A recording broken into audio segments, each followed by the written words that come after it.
As an official Porsche track experience instructor, I'm here to teach you what other people pay thousands of dollars for.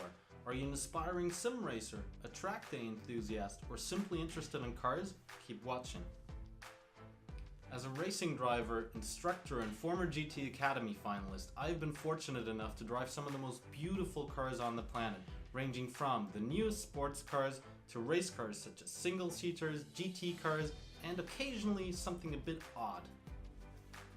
Whatever your motivation is, Maxed Out's Race Like a Pro series is here to take your racing skills to the next level.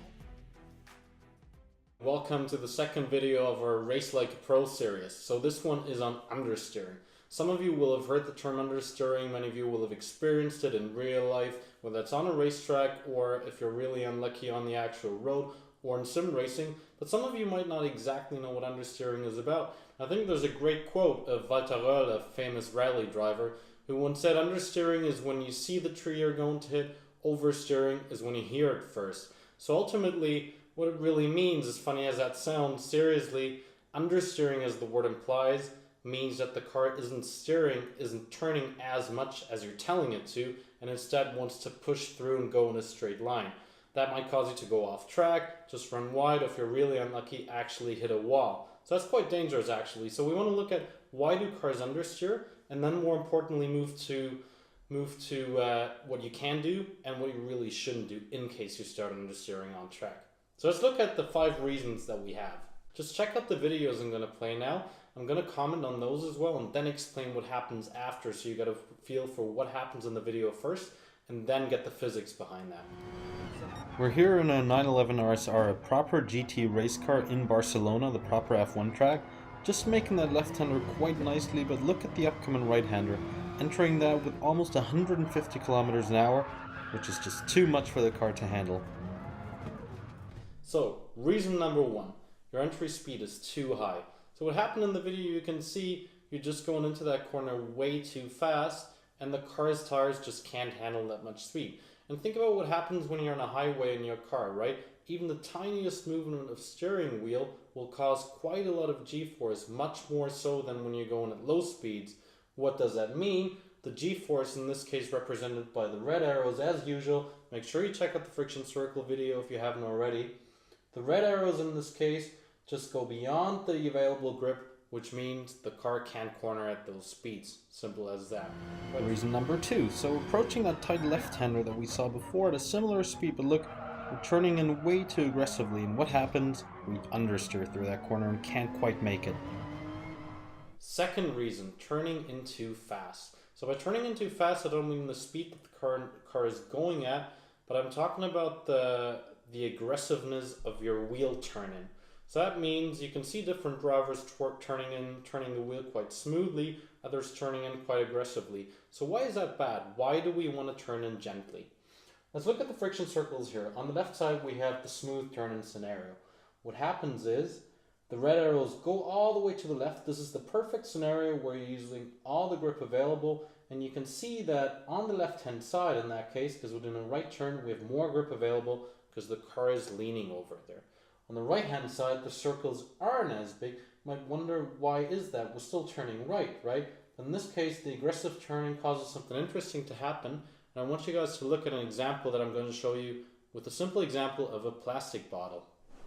So you might wonder why we're looking at a plastic bottle now, but it's one of the most useful examples of why turning in gently is really important to driving fast on track. So think about it, everything we talked about in terms of weight distribution and the car leaning, especially in the friction circle video, the car needs time for that. Why is that? A car has suspension, has shock absorbers, has springs, and the car can't just move from there to there in a split second. It actually needs time, right? You can see cars, you can feel cars moving. And the bottle example really shows that nicely. So let's look at the bottle. If we push the bottle gently, it doesn't tip over. It leans, and at some point, it slowly tips over. And on the other hand, if I just do that, it tips over, right? And that's exactly what an aggressive turn-in does. It's exactly tipping the bottle over, or tipping the car over in our case. And this is what we really want to avoid, right? And this is what happens. The car doesn't have time to lean over to the left side here and build that extra grip. So we want the tire to absorb the same amount of force, but we're not giving it enough time to really lean on that side to build up that grip that we want. Reason number 3, braking too deep. Look at how much brake pressure this is. Car understeers straight away, and I'll just about make it by coming off the brakes quickly enough.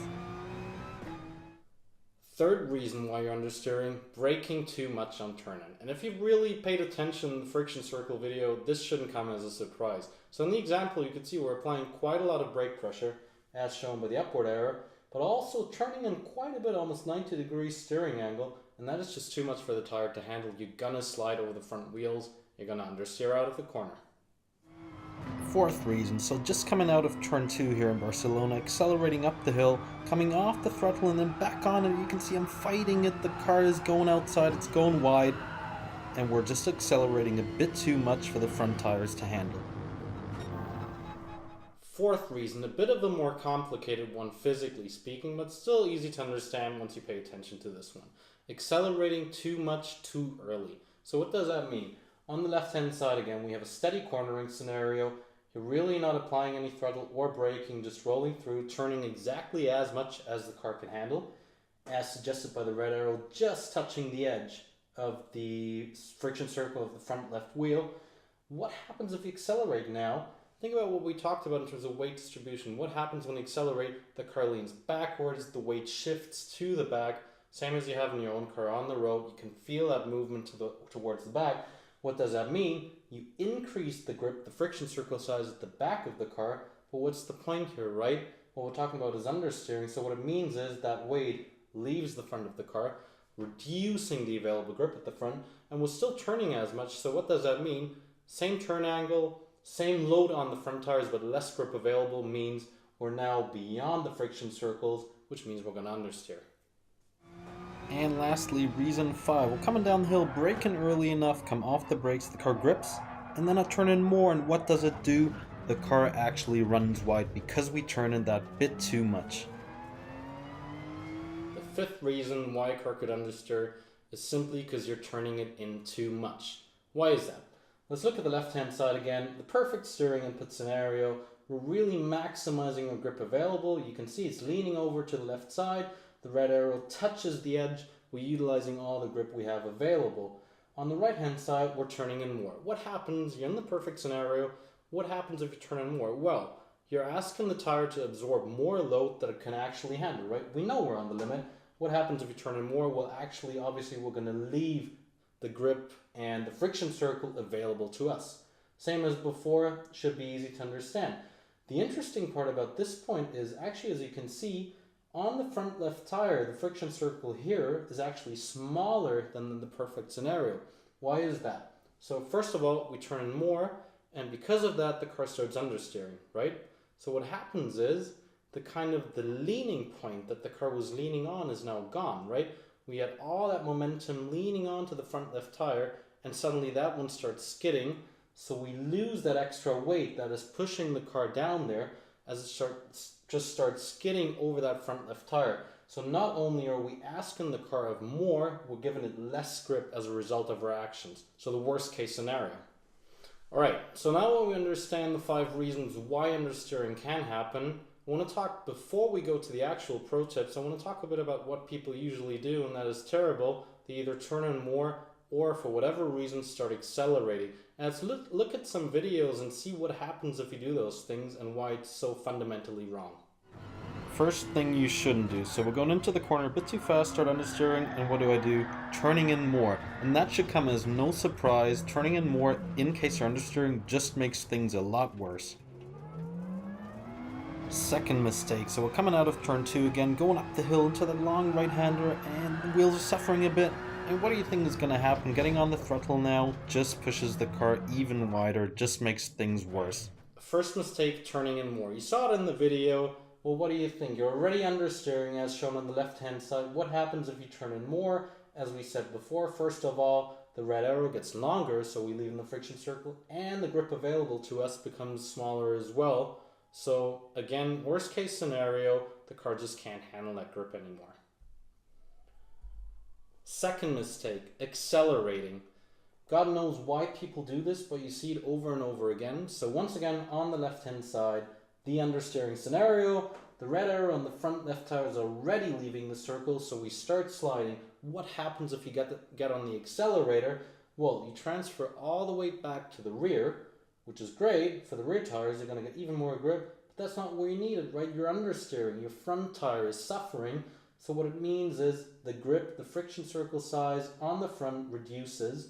So we have that same load going through the tire, but even less grip, right? So not only are you avoiding your understeering, you're just going to make it worse by accelerating.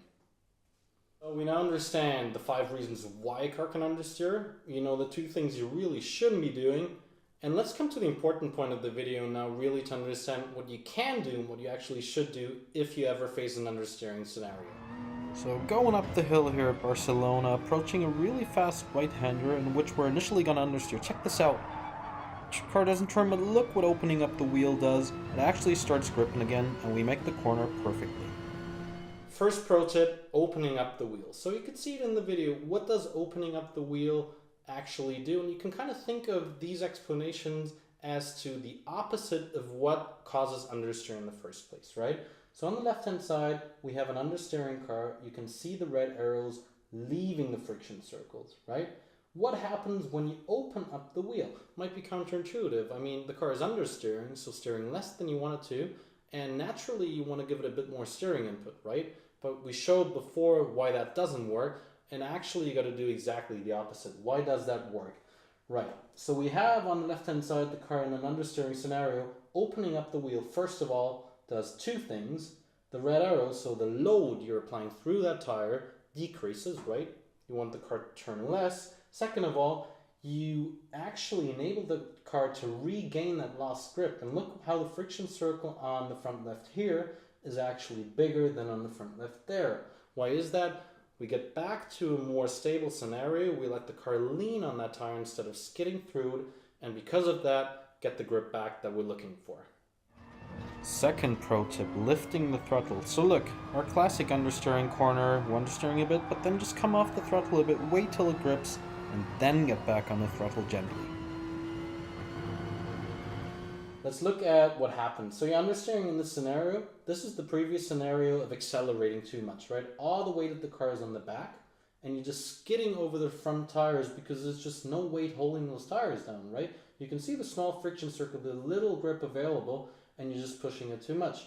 Coming off the throttle, we'll actually get back to the steady case scenario, which means we regain that grip at the front, as shown by the higher size of the friction circle, and because of that, the grip settles again and the car starts turning more. Now I said the emphasis on gently. Why is that? If you come off the throttle too abruptly, actually what's going to happen, you're going to get a snap oversteer. What does that mean? Watch the next video, which is going to be on oversteering in a bit more detail, but just quickly talking about why that happens. As you come off the throttle, obviously, the car that was sitting on the back suddenly shifts its weight to the front, right? If you do that gently, you allow the car to gently come back to a stable neutral position. If you actually lift off in a quick, sudden, aggressive manner, the weight of the car is going to jump to the front, which will actually cause the rear to be extremely light, and then you might spin the car, which is an oversteering scenario. And here we go, our third and final pro tip. So again, a corner we've seen before, understeering, and just tapping the brakes for a moment just gets the car around the corner there. And last but not least, the third pro tip, how to avoid understeer and how to get out of an understeering situation, is applying a little bit of brakes. So this is kind of the same idea that we talked about as when we're talking about coming off the throttle, but this is kind of a next level way of giving the car a bit more pressure on the front wheels. Let's have a look at the last friction circle diagrams here. So on the left hand side, we have the understeering scenario. As we enter that turn, the car is understeering the red arrow and the front left wheel is already beyond the friction circle boundaries. What happens if we gently apply just a little bit of brake pressure, we shift some more weight onto the front wheels, giving it that extra little bit of grip exactly where we need it. Bear in mind though that understeering can be caused by applying too much brake pressure and turning, as we said. So you got to make sure that it's really just a tiny bit of brake pressure. You don't want to slow down the car. You don't want to cause more understeering. All you want to do is just apply that little bit of pressure so there's that little bit of additional grip on the front wheels.